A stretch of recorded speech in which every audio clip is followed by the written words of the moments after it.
Yan. With the beat naman tayo ng ating birthday song. Hello.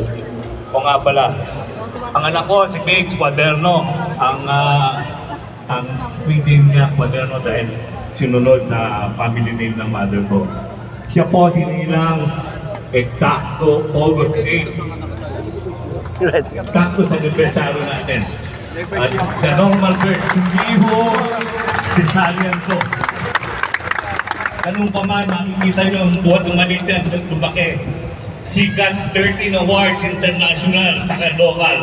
Doon po natin makikita ang August 8, makasaysayan saan pakaparo.